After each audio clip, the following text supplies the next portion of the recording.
Good, happy Wednesday morning, December 11th, 2019. I'm Riley King, and welcome to the Riley King Newscast, right here on the Riley King Network. We have a lot of news to get to this Wednesday morning, so let's begin. First up, Senator Maggie Hassan shares New Hampshire woman's story to highlight raising healthcare costs. Let's take a listen to that video from WMUR News 9, Kristen Carosa.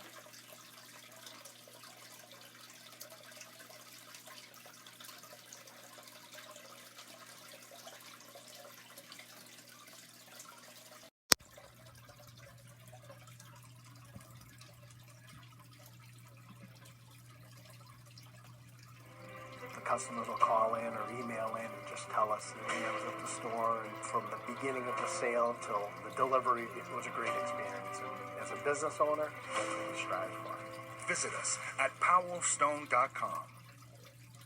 Cassandra Van Kuren was diagnosed with type 1 diabetes 1 year ago, a week before her 25th birthday, and was faced with buying all of these medical supplies. I actually maxed out my credit cards and found myself in the pharmacy bawling my eyes out because the pharmacist had to deny me insulin and test strips just to check my sugar. I couldn't even check my sugar. Through her business in Manchester, True Peak Health and Performance, she is able to get access to health insurance, but it came with a high cost, $400 a month. I'm still hit with co-pays monthly for my insulin that I get, my strips, my glucagon, and then every appointment that I'm required to go to every 3 months is blood work and appointment to get approved for the insulin and strips. After insurance, she pays roughly $8,000 a year. Her story is now being shared by Senator Maggie Hassan, who heard about Van Kuren through a mutual friend. Cassandra's story is an example of why we need to improve our healthcare system.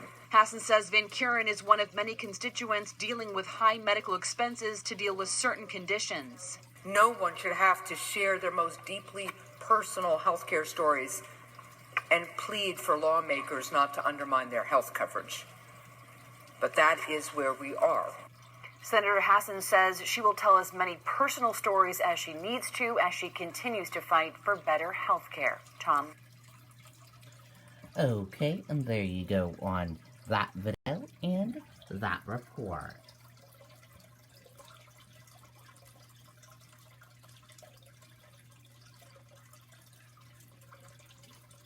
When a Keene high school teacher surrenders license and allegations of inappropriate relationship with student. Let's take a listen to that video from WMUR News 9.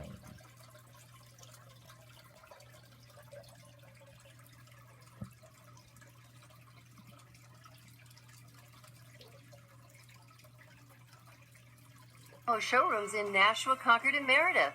Right now at Lovering Volvo, your first payment is on us, in addition to saving up to $14,000 off select 2019 models. Call or visit us today. Closer to home, on to some breaking news here out of Hampton. An English teacher at Winnicott High School on leave has voluntarily given up his license amid allegations that he had an inappropriate relationship with a student. Superintendent says that Peter Toms was placed on administrative leave back in August when a former student reported the matter. He also says the allegations do not involve a current student and happened years ago. Okay, and there you go on that video and that report.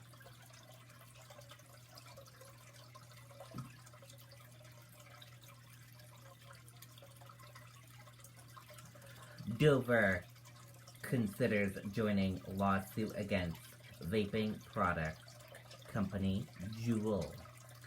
School board votes to have city attorney look into lawsuit. Let's take a listen to that video from WMUR News 9, Jennifer Crompton.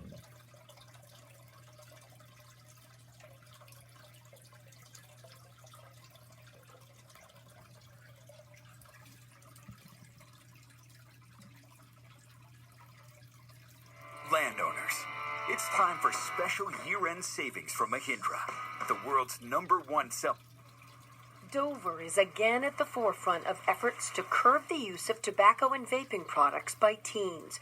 It's already one of a handful of New Hampshire communities raising the legal buying age to 21. Now, its school board has green-lighted the city attorney to look further into potentially joining suit on the district's behalf against leading e-cigarette and vaping product maker, Juul. I'm afraid for our kids because we don't know truly what the health risks are of these products, and we hear more and more frequently about lung issues that are related, they believe, to these products. The neighboring city of Rochester has already joined other municipalities around the nation in a lawsuit against Juul.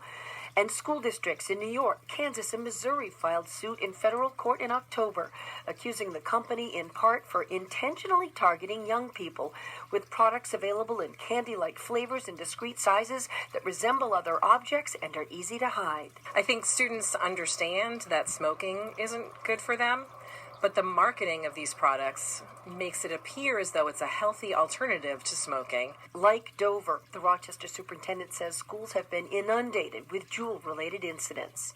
We don't know what they're doing to our kids, so that we need to try to get them out of their hands. We reached out to the Attorney General's office to see if the state is considering any legal action.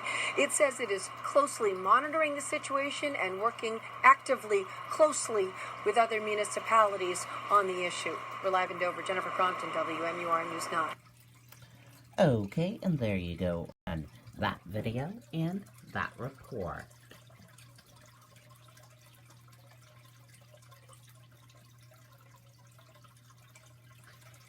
Keene Toys for Tots organizer retires after 50 years of giving.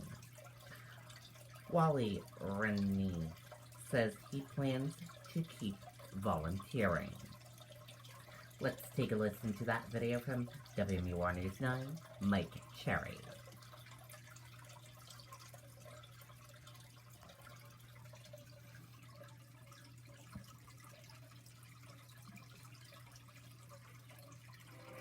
Customers will call in or email in and just tell us that I was at the store, and from the beginning of the sale till the delivery, it was a great experience. And as a business owner, that's what we strive for. Visit us at powellstone.com. For decades, folks in Keene have seen the same face as they dropped off toys. Wally is pretty much a legend here in the Cheshire County. I started this as a little baby, and now it's 50 years old. And Wally started Keene's Toys for Tots collection in 1969. He had just 4 boxes back then. Now it's grown to more than 80. When I came to Keene, the president of the bank said to me, he says, "You're hired, but if you take from this community, you give back to this community." And he has, volunteering for more than 50 organizations and collecting more than 120,000 toys over the years. Wally says his spirit of giving can be traced back to his childhood. When he was 10, the local Elks Club delivered food and toys to his house. One of the toys was a white and red plastic cap. I went out, put that on, went outdoors, got me a stick, and I'm jumping and hopping all over the yard. I was the happiest kid in the world. Today, Wally retired, but not before receiving a proclamation from the mayor. The number of people that he has reached out to and that he has touched and he has worked with and he has helped has just made a huge difference in this community. Retirement won't slow Wally down. He still plans on volunteering. After all, it's who he is. Knowing that I'm helping somebody, knowing that I'm giving back to somebody, and the feeling of all the people that helped me, you just can't buy that.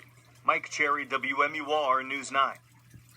Okay, and there you go on that video and that report.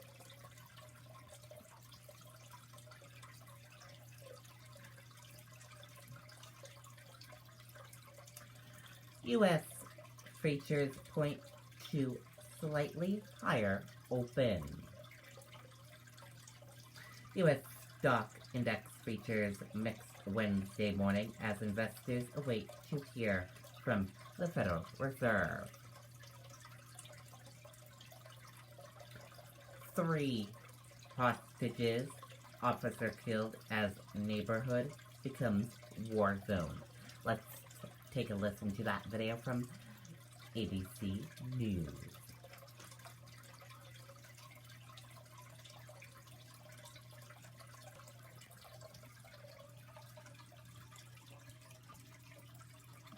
We begin tonight with that deadly gun battle right outside New York City, killing a police officer and 3 innocent civilians trapped inside a store during the gunfight.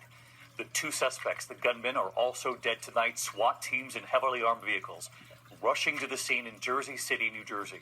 Police moving through the streets. The attackers holed up in that supermarket, clearing the way for some of those bystanders outside to get out of harm's way. Some 30,000 children on lockdown for a time inside dozens of nearby schools. And tonight, that city already mourning that officer, a father of 5. ABC's Adrian Bankert leads us off from the scene tonight. Tonight, a terrifying, deadly shootout on the streets of New Jersey. Heavily armed SWAT teams racing through the streets with guns drawn, 2 suspects unleashing a barrage of gunfire on officers. Every time any approach is attempted or anyone comes out of cover, he opens fire. The gunmen barricading themselves in the Jersey City supermarket, hostages trapped inside, innocent bystanders caught in the intense crossfire, thousands of rounds exchanged.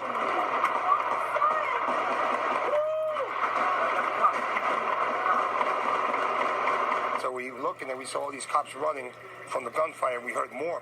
We heard like automatic weapons. The neighborhood turning into a war zone. 1 officer was shot in the shoulder. 3 hostages were killed in the store, and another officer was also killed. He was a father of 5. 46 schools in the area were put on lockdown. 30,000 kids taking cover in their classrooms. Then I heard gunfire, boom, boom, boom, and then after that we just put our heads over our hands over our head. The first shots rang out at 12:30 p.m. Early reports indicate that police suspect the shooting started as a drug deal gone bad. The suspects fleeing to that supermarket. At this point, we have our officer down. We don't know how he was down, and a lot of officers out here out in the open. The shootout lasted hours. A police helicopter and drone were seen overhead, officers scrambling on top of a roof to try and neutralize the shooters. Yeah, I got moving at the door. I can see the gun. SWAT teams rescuing this woman. Witnesses say she'd been trapped inside her car in the middle of the firefight. Then moments later, several more running for cover with their hands in the air. The shooters killed inside the store after a neighborhood was under siege for more than 4 hours. Tonight, the lockout just lifted. Children looking to reunite with their parents, shaken by the horrifying day. Scary, nerve-wracking, ready to leave. I can't do it no more. Adrian Bankert with us live on the scene tonight. And Adrian, police now believe the suspects stole a U-Haul at some point, and the bomb squad is now investigating? Yes, David, a team is actually looking into whether that vehicle contained a possible incendiary device. They believe that truck is part of the crime scene. We do have some good news for you tonight. That officer shot in the shoulder has already been released from the hospital. David. All right, Adrian Bankert leading us off tonight. Adrian, thank you. Hi, everyone. George Stephanopoulos. Okay, and there you go on that video and that report. And that is it for this morning edition of the Riley King Newscast right here on the Riley King Network. I hope you all have a great rest of your morning, and I'll see you back here later on today for another newscast. And I'll have a news report coming up in a little bit. Goodbye, everyone.